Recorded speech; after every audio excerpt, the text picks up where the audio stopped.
Interim government, যেটা তার করা উচিত না, সে কোনো আন্দোলনেও ছিল না এই গভর্নমেন্ট, না কোনো জাতির প্রতি তাদের ব্যক্তিগত এনজিও ছাড়া জাতির প্রতি কোনো তেমন অবদান ছিল। তারা কি করলেন?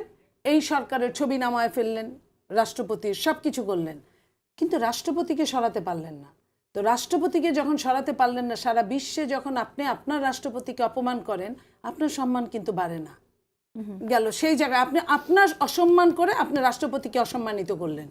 এখন যখন রাষ্ট্রপতি শেষ প্রায় টাইম, রাষ্ট্রপতি একটা ভাষণ দিবে, শেষ প্রায় টাইম, শেষ প্রায় বিএনপির টাইম, কোনো পরিকল্পনা আছে যে কতদিন রাষ্ট্রপতি থাকবে? রাষ্ট্রপতি তো আসলে নিয়ম অনুযায়ী তিনি যদি পদত্যাগ নিয়ম না করেন অনুযায়ী তাহলে শোনেন, নিয়ম অনুযায়ী তার বিরুদ্ধে ইমপিচমেন্ট আনতে হবে। এইখানে প্রশ্ন যে রাষ্ট্রপতি দুঃসময় আপনার পাশে ছিল, রাষ্ট্রপতি যখন শপথ নেয়, হ্যাঁ আমরা জানি যে কারো না কারো পক্ষেই থাকে, কিন্তু যখন সে শপথ নেয় তখন কিন্তু সে নিরপেক্ষভাবে শপথ নেয়। তার মানে রাষ্ট্রীয়ভাবে এখন সে নিরপেক্ষ লোক, ব্যক্তিগতভাবে আমি বলি নাই, রাষ্ট্রীয়ভাবে এখন সে নিরপেক্ষ লোক।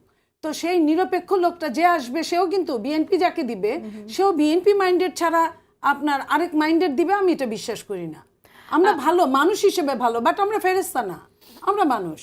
তো সেই জায়গায় সেও কিন্তু নিরপেক্ষভাবেই শপথ নিবে। আমি ওই লাইনটা শেষ করে দেই। সো রাষ্ট্রপতি এখন আইন মোতাবেক একটা বক্তব্য ভাষণ দিবেন, সংসদ শুরু করবেন, নইলে সংসদ শুরু হবে না, এটাই নিয়ম। এই আইনের মধ্যে আপনি যদি রাষ্ট্রপতিকে এখন তারান, আবার নতুন করে আপনার দলিল দস্তাবেজ খুঁজে আপনি আর বিকল্প কি বের করবেন? রাষ্ট্র যখন তার সিস্টেম অনুযায়ী চলছে, এখন আপনি বিকল্প বাইর করার জন্য কেন আপনি যাচ্ছেন? এখন তো কোনো গণ অভ্যুত্থানও না, আপনার বিপ্লবও না, তাহলে আপনি কেন বিপ্লবকে নিয়ে আসছেন এখন? ঠিক আছে, আমরা